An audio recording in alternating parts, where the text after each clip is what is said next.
रथस्यैकं चक्रं भुजगयमिताः सप्ततुरगा निरालम्बो मार्गश्चरणरहितः सारथिरपि रविर्गच्छत्येव प्रतिदिनमपारस्य नभसः क्रियासिद्धे सत्वे भवति महतां नोपकरणे। कहते हैं कि हर दिन सूर्य एक ही पहिए वाले नागों द्वारा नियंत्रित 7 घोड़ों से जुते रथ पर सवार होकर एक विषम मार्ग पर अपने सारथी के दिव्यांग होने के बाद भी अनंत आकाश की यात्रा किया करता है। निश्चित रूप से इससे यह सिद्ध होता है कि महान व्यक्तियों के कार्य उन्हें करने के साधनों से नहीं अपितु उनकी आंतरिक शक्ति से ही संपन्न होते हैं। अतः जीवनगत बाधाओं, व्यवधानों और कमियों पर अधिक ध्यान न देकर विषम स्थितियों से घिरे महनीय व्यक्तित्वों के विशेष कार्यों से हम सदैव सत्प्रेरित होते रहें और सफलता के लिए अन्य साधनों पर अधिक आश्रित न रहें अपितु अपनी शक्ति या आंतरिक शक्ति को पहचानें और सफलता के शिखर पर अपनी कीर्ति पताका फहराएं। जी हाँ, उदात्त जीवन जीने के इन्हीं विशेष आदर्शों को संजोने वाली हमारी भारतीय ज्ञान परंपरा और संस्कृति की विशेषताओं को हम अपनी प्रस्तुतियों के माध्यम से यथासंभव प्रदर्शित करने का आयास करते हैं। तो इसी सत्प्रयास को आरंभ करने का है अब समय आपके कार्यक्रम सुप्रभातम में।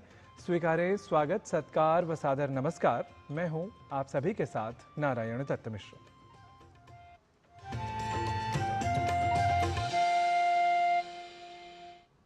सुप्रभातम के दर्शकों को यह विदित ही है कि प्रभात की वेला में प्रसारित होने वाले विशेष कार्यक्रम सुप्रभातम का आरंभ होता है भारतीय सामयिक अभिज्ञान से, जिसकी वैज्ञानिकता और अद्वितीयता से हम सभी अपितु यह कहें कि संपूर्ण संसार ही परिचित है।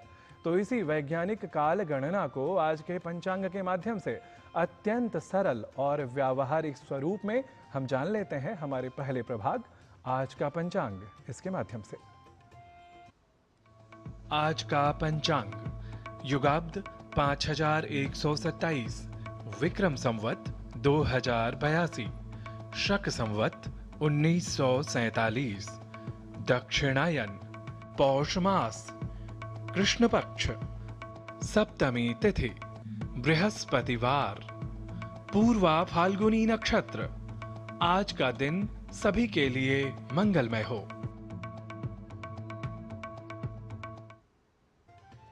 आज के पंचांग के बाद अब समय है सुभाषित की प्रस्तुति का। सुभाषित अर्थात कहे गए अच्छे, ज्ञानवर्धक व प्रेरणादायक वचन, जिसके बारे में कहा गया है कि सुभाषित ज्ञानवान पुरुष को अज्ञानी को भी वश में करने में सक्षम बनाता है। इसीलिए मनुष्य के लिए सुभाषितों का संग्रह करना आवश्यक है। कर्तव्यो ही सुभाषितस्य मनुजैरावश्यकः संग्रहः। तो आज हमारे सुभाषित संग्रह से हम एक उत्कृष्ट विचार लेकर आए हैं जो हमें दुर्बल को भी पीड़ित नहीं करने की सीख दे रहा है, क्योंकि यह समय ही है जो व्यक्ति की निर्बलता और शक्ति को निर्धारित किया करता है। सुदुर्बलं नावजानाति कञ्चित् युक्तो रिपुं सेवते बुद्धिपूर्वम् न विग्रहं रोचयते बलस्थैः काले च यो विक्रमते स धीरः।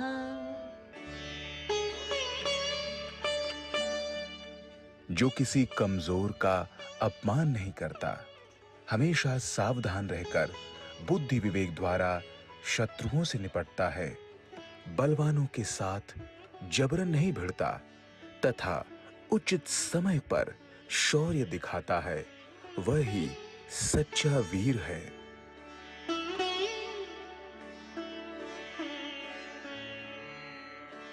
He who does not insult the weak always remains cautious and deals with his enemies with wisdom and discretion, does not forcefully fight with the strong and shows bravery at the right time, is a true hero.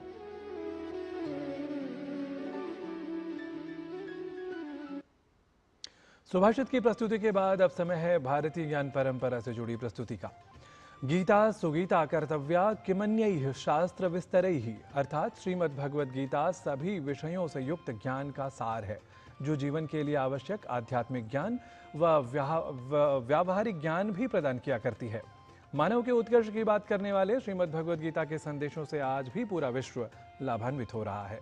Shri Krishna के शाश्वत संदेशों को जन जन तक पहुंचाने के लिए विभिन्न प्रयासों के साथ ही साथ हर वर्ष अंतर्राष्ट्रीय गीता महोत्सव का भी आयोजन होता है। श्रीमद् भगवद गीता के संदेशों और उसके प्रचार के लिए किए जा रहे प्रयासों पर आधारित देखिए हमारी यह विशेष रिपोर्ट।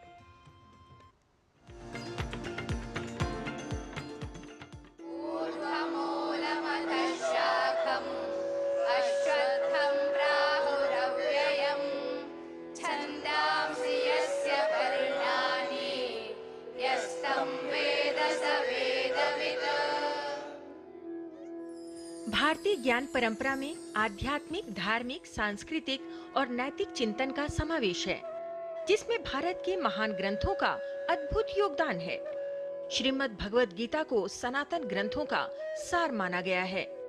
ये ग्रंथ उस शाश्वत परंपरा का जीवंत प्रतीक है जो पूरे विश्व को सदियों से शांति, सद्भाव, मानवता और आध्यात्मिक प्रकाश का संदेश दे रहा है।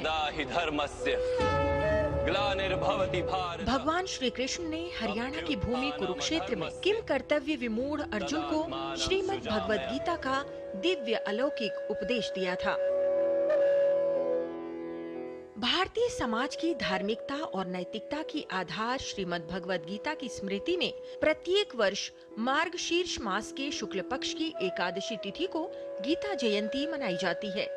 गीता जयंती उत्सव वर्ष 2016 से अंतर्राष्ट्रीय गीता महोत्सव के रूप में मनाया जा रहा है, जिसका उद्देश्य श्रीमद् भगवद गीता के शाश्वत एवं सार्वभौमिक संदेशों को संपूर्ण विश्व तक पहुंचाना है। इस वर्ष अंतर्राष्ट्रीय गीता महोत्सव जहां कुरुक्षेत्र के ब्रह्म सरोवर, गुजरात, दिल्ली आदि अनेक स्थानों पर भव्य रूप से आयोजित किया गया, तो वहीं इस अवसर पर उडुपी के गीता मठ में एक साथ 1 लाख विद्वानों, संत महात्माओं, विद्यार्थियों और श्रद्धालुओं ने गीता के श्लोकों का सस्वर उच्चारण कर इस महोत्सव को वैश्विक आध्यात्मिक संगम का स्वरूप प्रदान किया। भगवद गीता में श्री कृष्ण ने सर्वभूत हिते रताः ये बात कही है। गीता में ही कहा गया है, लोक संग्रहम एवापि संपश्यन कर्तुम अहर्षि। इन दोनों ही श्लोकों का अर्थ यही है कि हम लोक कल्याण के लिए काम करें। ये हमारी नीतियों के पीछे भी भगवान श्री कृष्ण के इन्हीं श्लोकों की प्रेरणा है। भारत की शाश्वत सांस्कृतिक विरासत के महान संदेश का पर्व अंतर्राष्ट्रीय गीता महोत्सव न केवल भारत बल्कि पूरे विश्व में श्रद्धा, भक्ति और उत्साह से मनाया जाता है। इस अवसर पर ईरान, लातविया, श्रीलंका, बाली समेत यूरोप के अनेक देशों में विभिन्न कार्यक्रमों के साथ ही गीता के श्लोकों का पाठ भी किया गया।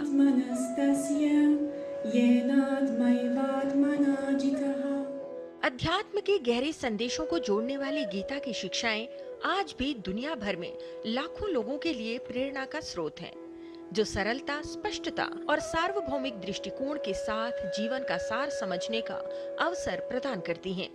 श्रीमद् भगवद गीता के संदेशों की वर्तमान में अत्यधिक प्रासंगिकता को देखते हुए प्रधानमंत्री नरेंद्र मोदी ने रूस के राष्ट्रपति व्लादिमीर पुतिन को रूसी भाषा में श्रीमद् भगवद गीता ग्रंथ उपहार स्वरूप भेंट किया।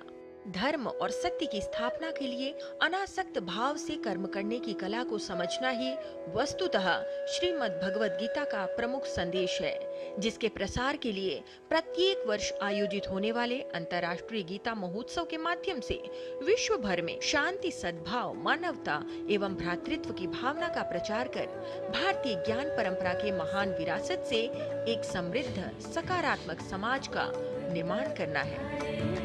लता वशिष्ठ, डीडी न्यूज।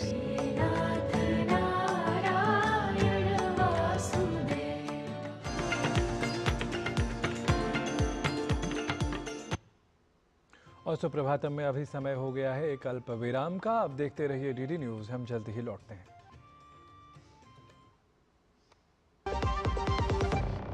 सुनो, एक अच्छी इंश्योरेंस पॉलिसी एआई से पूछते हैं।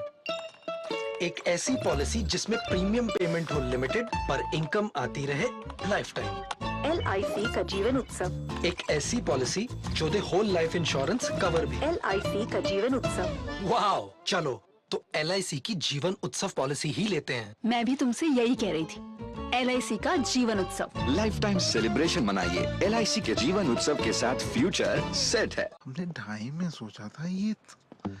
संजीव, हाँ, ये वाला घर पिक करना एक मास्टर स्ट्रोक है। ये घर बजट से ज्यादा है। कौन देगा हमें बढ़िया होम लोन? सचिन। सचिन क्यों देगा होम लोन? सचिन। अरे मैं नहीं, सचिन। बैंक ऑफ बड़ौदा देगा तुम्हें बढ़िया होम लोन और बेहतर इंटरेस्ट रेट भी मिलेगा। बैंक ऑफ बड़ौदा से होम लोन लेना भी एक मास्टर स्ट्रोक है।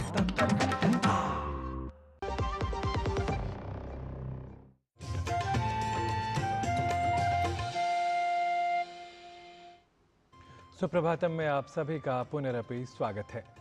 समदोषः समाग्निश्च समधातुमलक्रियः प्रसन्नात्मेन्द्रियमनाः स्वस्थ इत्यभिधीयते। आयुर्वेद के अनुसार 3 शारीरिक दोषों, जिन्हें त्रिदोष अर्थात वात, पित्त और कफ कहा जाता है, वस्तुतः इन्हीं के असंतुलन को रोग का कारण माना जाता है, जबकि समदोष की स्थिति को हम आरोग्य या स्वास्थ्य कहा करते हैं। तो इसी आरोग्य की प्राप्ति के लिए हम भी आप सभी के लिए लेकर आते हैं स्वास्थ्य मंत्र। और आज स्वास्थ्य मंत्र में बात रक्त कैंसर की। बच्चों में होने वाले कैंसर में यह सबसे आम होता है। बच्चों के कैंसर में सबसे महत्वपूर्ण है लक्षणों की जल्द पहचान और सही इलाज का मिलना। आइए समझते हैं बच्चों में होने वाले रक्त कैंसर के विषय में।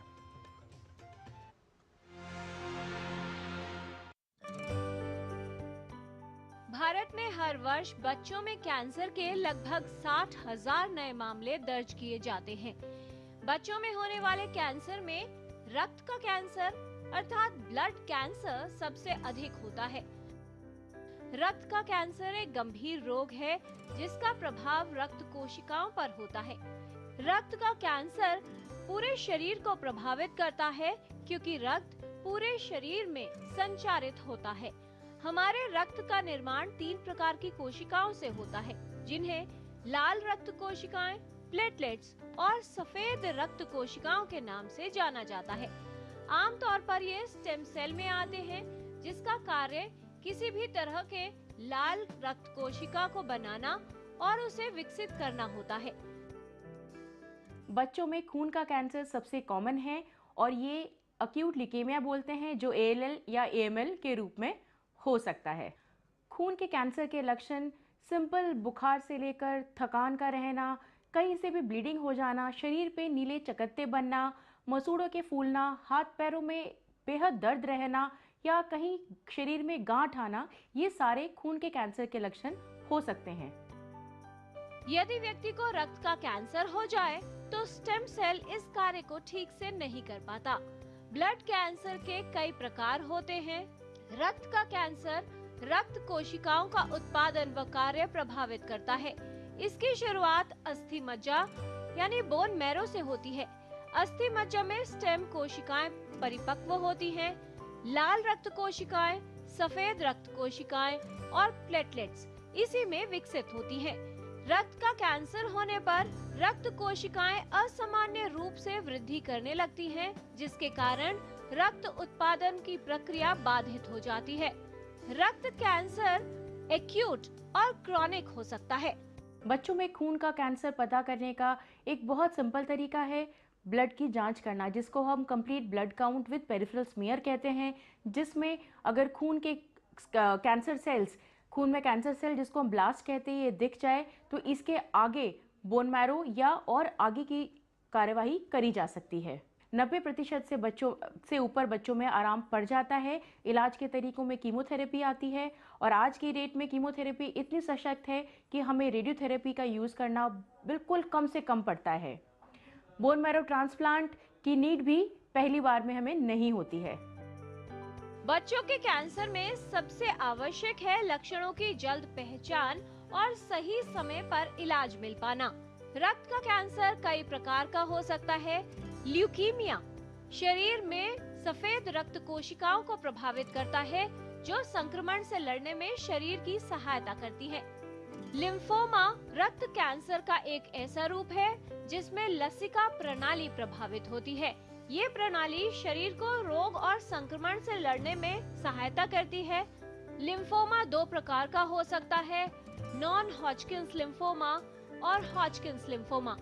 इसके अलावा माइलोमा भी रक्त के कैंसर का एक प्रकार है। इसे मल्टीपल माइलोमा कहा जाता है।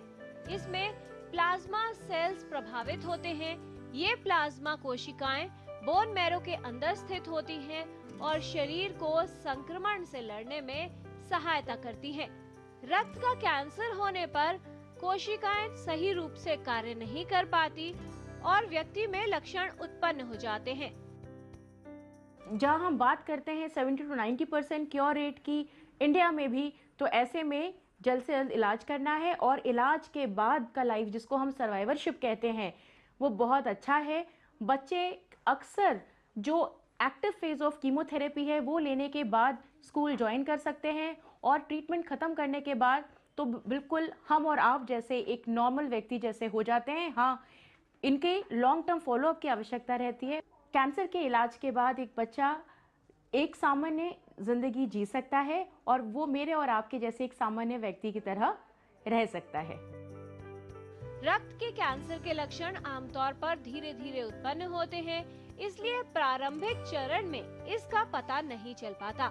रक्त के कैंसर का जल्द इलाज करवाना आवश्यक है। यदि लक्षणों को सही समय पर पहचान लिया जाए तो रक्त के कैंसर का इलाज संभव हो सकता है। कैंसर के पूर्ण इलाज के बाद बच्चे के लिए सामान्य जीवन जीना संभव होता है। इसलिए बच्चे में कोई भी असामान्य लक्षण हो तो आवश्यक है कि एक बाल रोग विशेषज्ञ को दिखाया जाए। किरण भारद्वाज, डीडी न्यूज।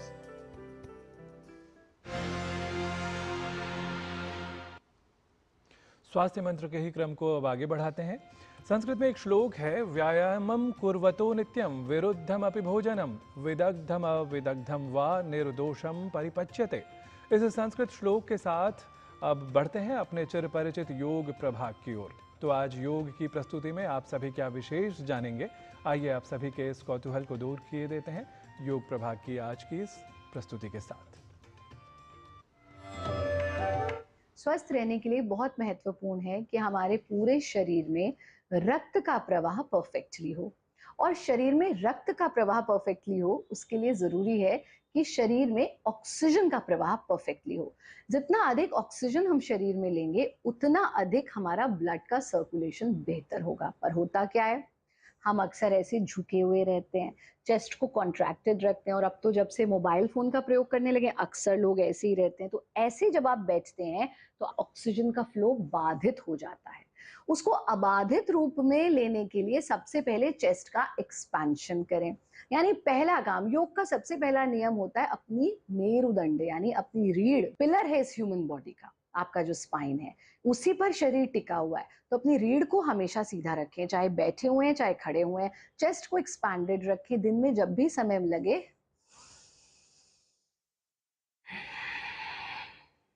इस तरह से डीप ब्रीदिंग कर लें। फिर ब्लड के सर्कुलेशन को ग्रेविटेशनल फोर्स की वजह से वो अक्सर नीचे की तरफ रहता है। हालांकि हमारी शरीर की संरचना ऐसी है कि अगर हम प्राकृतिक जीवन जीते हैं तो रक्त का संचार शरीर में होने लगता है, लेकिन फिर भी अभी जीवन तो प्राकृतिक आप नहीं जी रहे ना, बहुत सारे आर्टिफिशियल तरह की जीवन जी रहे हैं, आर्टिफिशियल सराउंडिंग्स में रहते हैं। तो हमको पॉपुलर क्रिया करनी है विच इज घर्षण क्रिया। घर्षण क्रिया में रात्रि में सोने से पहले आप इसे करें, ये बहुत लाभकारी क्रिया है और आपके हर रोग का निवारण इसमें छुपा और प्रत्येक व्यक्ति इसे कर सकता है। थोड़ा सा नारियल का तेल लीजिए और अपने हाथों में लेकर के सबसे पहले अपने हाथों को इस तरह से घर्षण करते रहिए। तब तक यहाँ पर हमारी नर्व एंडिंग्स होती हैं और अगर आप यहाँ अच्छे से घर्षण करेंगे, यहाँ पर से आप महसूस करते हैं क्योंकि सिग्नल्स हमारे ब्रेन में जाते हैं। तो जब आप घर्षण क्रिया का अभ्यास करते हैं ब्लड का सर्कुलेशन पूरे शरीर में बेहतर तरीके से होने लगता है। इस तरह से रब कीजिए। कम से कम 10 बार रब करने के बाद फिर एक एक उंगली को ऐसे दबा करके हल्का हल्का प्रेस करते रहिए। इस तरह से 3-3 बार हर उंगली को दोनों हाथ की हम कर लेते हैं। ये कर लीजिए। फिर तीसरे स्टेप में हम पीछे से भी अपनी हथेलियों को घर्षण करते हैं, ऐसा कर लीजिए। अब ये सिर्फ हाथों पर ही नहीं करना, इसी तरह से थोड़ा सा तेल लेकर के अपना पैर लेंगे और पैर पर भी घर्षण करेंगे और एक एक उंगली को उसी तरह से खींच देंगे। ये बहुत सरल सा काम, अगर आप अपनी हथेलियों पर और अपने तलवों पर रात्रि में घर्षण करके सोते हैं, आपके पूरे शरीर में ब्लड का सर्कुलेशन परफेक्टली होता है। दूसरा काम करना है भारत योग की करतल गति। बहुत सरल है, ताली तो आप सब बजाते हैं ना, बस अपने अचीवमेंट्स, अपनी खुशी के लिए ताली बजाइए और अपने आप को बताइए कि मैं बहुत सौभाग्यशाली हूँ, मेरे पास ये सांस है, मैं बहुत सौभाग्यशाली हूँ, मैंने आज के नया दिन देखा, ये जीवन है, ये शरीर है। तो दोनों हाथों को इस तरह से उंगलियां खोल के और करतल करते जाएं। कम से कम 40 से 45 बार हमको करतल गति करनी चाहिए, करतल करना चाहिए, और फिर हथेलियों को ढीला छोड़ दीजिए। ये बहुत सरल से आसान से काम आप प्रतिदिन करें। घर्षण क्रिया रामबाण है आपकी हर समस्या का। हमने बहुत सीवियर से सीवियर प्रॉब्लम्स भी घर्षण क्रिया के माध्यम से सॉर्ट आउट करी हैं प्रभु की कृपा से। आप भी घर्षण क्रिया करें, आपका ब्लड सर्कुलेशन बेहतर होगा। और माइल्ड वॉकिंग जरूर अपने रूटीन में ऐड कीजिए, प्राणायाम जरूर कीजिए। और अब समय है योग की भाषा संस्कृत को जानने व समझने का। तो इसके लिए संस्कृत संभाषण सीखने का क्रम है और हम संस्कृत पाठशाला प्रभाग की ओर बढ़ते हैं, जहां संस्कृत के कुछ सरल वाक्यों को उनकी संरचना की विशेषता के साथ बतला रहे हैं हमारे सहयोगी डॉक्टर गवीश द्विवेदी।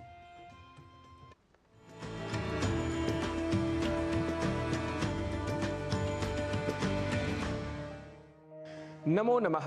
भवतां सर्वेषामपि संस्कृत पाठशालायां स्वागतम। मम नाम गवीशः। मित्रों, संस्कृत सीखने के क्रम में हम आज 3 पदों पर विशेष ध्यान देंगे। पहला पद है मम। इसे मम बिल्कुल भी नहीं कहना है, इसका शुद्ध उच्चारण है मम। मम अंत में अ की ध्वनि अवश्य आनी चाहिए। मम का अर्थ है मेरा। दूसरा पद है भवतः। भवतः भवतः अर्थात आपका। ध्यान यह देना है कि यह शब्द पुल्लिंग के लिए ही प्रयुक्त होगा। एवं तीसरा पद है भवत्याः। भवत्याः इसका भी अर्थ है आपका, पर यह स्त्रीलिंग के साथ ही प्रयुक्त होगा।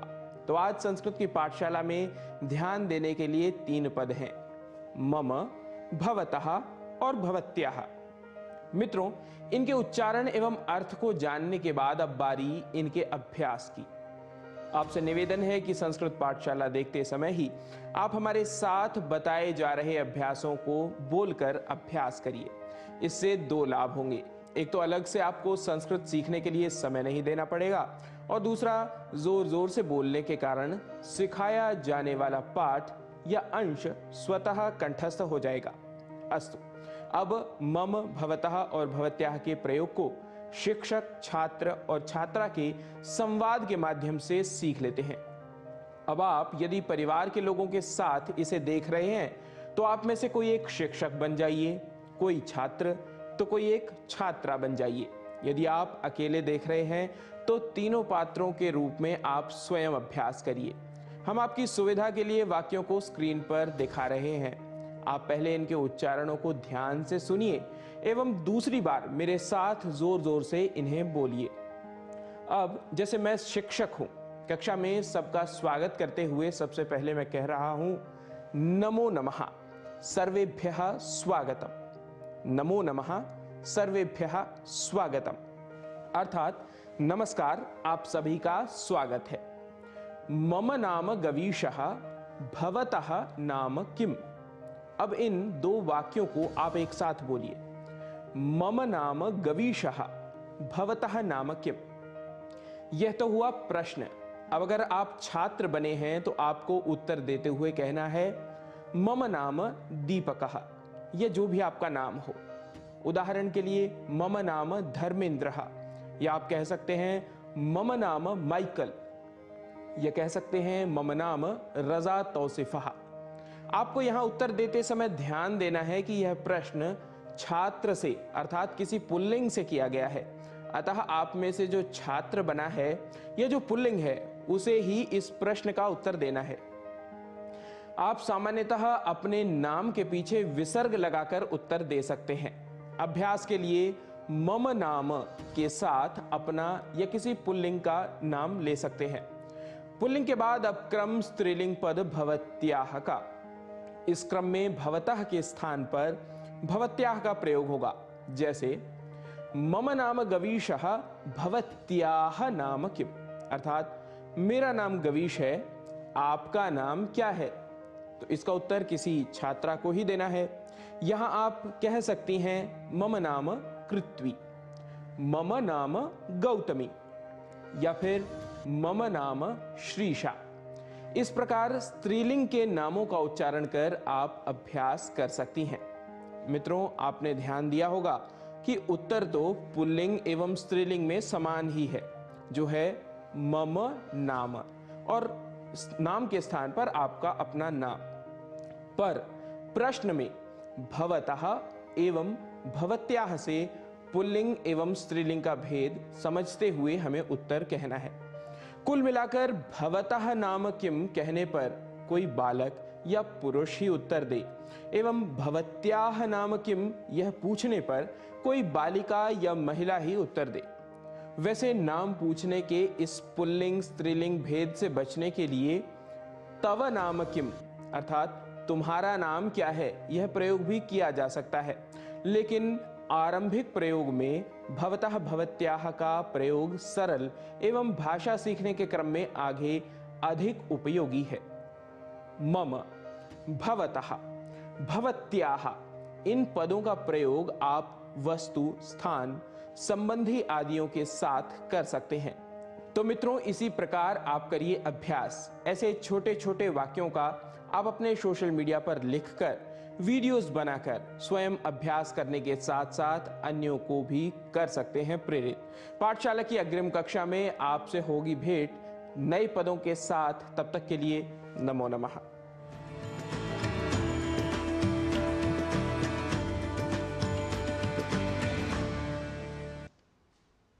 यशोधिगन्तुं सुखलिप्सया वा मनुष्य संख्या मतिमर्तितुं वा निरुत्सुकानाम अभियोग भाजाम समुत्सुके वांकमुपैति सिद्धिः। इसका अर्थ है कि जीवनगत उपलब्धि या कार्यों में प्राप्त सफलता स्वयं लालायित होकर उन लोगों को ही प्राप्त हुआ करती है जो प्रसिद्धि, सुख और लोकप्रियता में वृद्धि की अपेक्षा किए बिना पूरी लगन से अपने प्रयासों में लगे रहते हैं। तो हम सभी पूरे मनोयोग से अपने प्रयासों में लगे रहें। इसी सत्परामर्श के साथ आज के सुप्रभातम की प्रस्तुति में इतना ही। मुझे अपने सहयोगियों के साथ दीजिए अनुमति। नमः सर्वेभ्यः।